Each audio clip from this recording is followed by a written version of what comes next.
We're not that far out front. It hasn't been very long since we've actually suddenly got the light that, like, hey, we should treat people who are gay and lesbian equal to everybody else, and not everybody does here in the United States. And there are many people who are trying to push back on all those issues, including a huge sector of the conservative population in the United States. And two, different cultures have different ways of being in the world. And so, like, how do we impose that? Like, we meet in this culture. And what if we hosted the World Cup and people came here and they were protesting the fact that we eat meat, we eat animals in this culture. And they just brought that whole perspective here. It's like, you can't do that. And then how would that be for us to say, like, come in and someone trying to, like, push that on us? Meanwhile, mind you, I would like to change the way the Qataris think about homosexuality, but they're going to have to deal with that, right? Okay, worker exploitation. Bassem, another issue is how many workers are exploited in Qatar, building all the stadiums and building all the infrastructure, and how many workers have died, how many workers have been injured. And what Bassem just said is, listen, we knew that all along. First off, why aren't we talking about workers in other places, right, that are being exploited? Like, why are we focusing on Qatar? This is one of those questions that leads us. It's like Jews say this a lot, that, like, Israel gets called out on so many different things that other nations don't get called out for. And why are people continually going and talking about Israelis and Israel and all the, like, the egregious things that Israel's doing? Why do we start with Israel all the time? And Jewish people are supporters of Israel, often saying, like, that's really not fair. And so why are we going after Qatar when we could be going after lots of people? Do you have any thoughts on that, bro? As a Kuwaiti? Yes, true, we have a lot, but I don't know of any that died. Like, I don't. I think you can assume that they have, dude. Yeah, of course. Yeah. Like, this is something like that will happen because it's going to happen. Yeah, because there will be at dangerous heights, and they could slip, or something could something could happen. Yeah. Yeah. How do you think about that as a Kuwaiti? How do you think about this? First off, let me just say this. The International Labor Organization says that in 2020, that 50 workers died. Okay? The Guardian said, listen, since they were declared that they would have the World Cup, 6,500 workers died. The ILO, International Labor Organization, I don't know where they came up with 6,500, but that's the number. The ILO says since 50 workers died in 2020. So if we figure 50 workers died every year, that doesn't reach 6,500.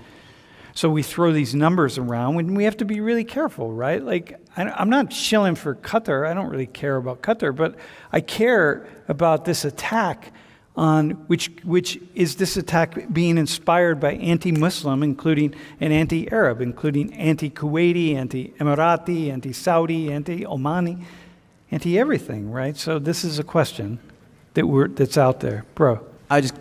This just came up to me. I was thinking, all this protest during the FIFA, right?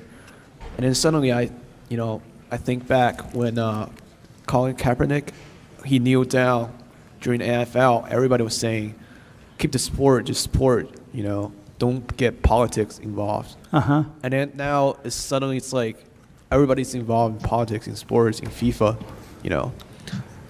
Like, it just suddenly just came to me. Yeah. So, yeah. Yeah, so we could bring this really close to home. Just do the World Cup. Let them play the football games, soccer games, and just let it happen and be done with it. And I'm not saying that. Like, again, the purpose of this class is to wrestle with these issues. Like, at what point should the Qataris be called out on this? Like, come on, man. Fucking the minimum wage is $275 a month for some of these workers. Like, dude, seriously? Seriously? You know how much money is in Qatar? Like, I show you some photos. I can show you the money in Qatar, man. Pay them.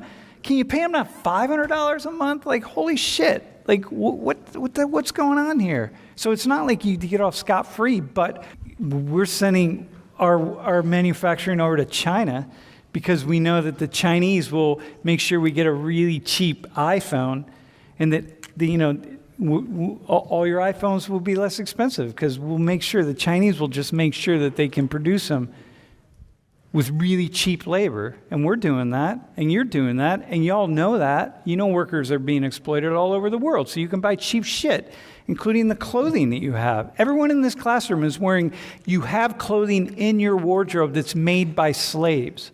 There's not a single person in this classroom that does not have articles of clothing that's been made by slaves. And so okay, now you know that. What are you going to do? Right? So why do we suddenly go here? Morgan. Obviously, I think that this is a problem with worker exploitation, but like you were just saying, it's a problem everywhere. And you don't, you hear about it everywhere, but obviously they're talking about it a lot right now with Qatar. And I was gonna assume that the United States was one of the main two places that were talking bad about it, but Basim said, we are also, but yeah. Yeah, but France, he mentioned France, and I thought I've heard that France is wildly Islamophobic, or have made some laws about. I think there was an issue about hijabs. Yeah, but that's not Islamophobic necessarily. Yeah, but yeah. I had heard some stuff about them. Yeah, I don't know about Germany, but obviously that could be coming from a place of issues with the Middle East and being Well, it's complex, right? There are lots of immigrants from Arab countries, from Islamic countries, and I should say Muslim countries. And just the other day, when Morocco won, when they did they beat Belgium? Was it Belgium they beat? And that the Moroccans were rioting in the streets in Belgium. I'm like, what the fuck, Moroccans? This is the country that brought you in as either as refugees, as immigrants or whatever, and this is it? You win a soccer game and you go out and you riot in the streets? Come on, man. So it's there's a lot of tension back and forth, and also a lot of terrorism in Europe by radical Muslims, and so that becomes a problem, right? So that they're also wrestling with. But yeah, I hear you. Basim, do you have anything else to to add to this? Yeah, probably there's tens of thousands of workers. There's no denial there is some inhumane treatment of workers because there are so many of them. They are under strict timeline. They have to do the stadiums and all the infrastructure before the starting of the game. And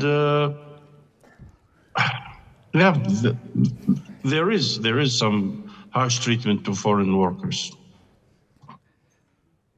What do you that idea that I had that they could pay more? I mean, they have so much money, just pay more. They have so they can afford to pay them more. Yeah. In Iraq, people who come from Bangladesh, Nepal, India, the average pay is $300 a month. Like my son, he has one from Bangladesh. He works for him in his company. He pays him $300. He pays him $100 for food, and then he stays at his at the company. So he's sleeping for free. He gets $100 for food and $300 for his work. And but he's not a construction worker. For a construction worker, working long hours, working in heat, that's a different story. Yeah. They are exploited. Yeah. Hey, I want to talk about alcohol really fast. First off, by the way, I just want to say this, the FIFA corruption. These are FIFA officials that got jail time for corruption on this particular issue. So it's just so corrupt, man. I can hardly watch soccer because of that.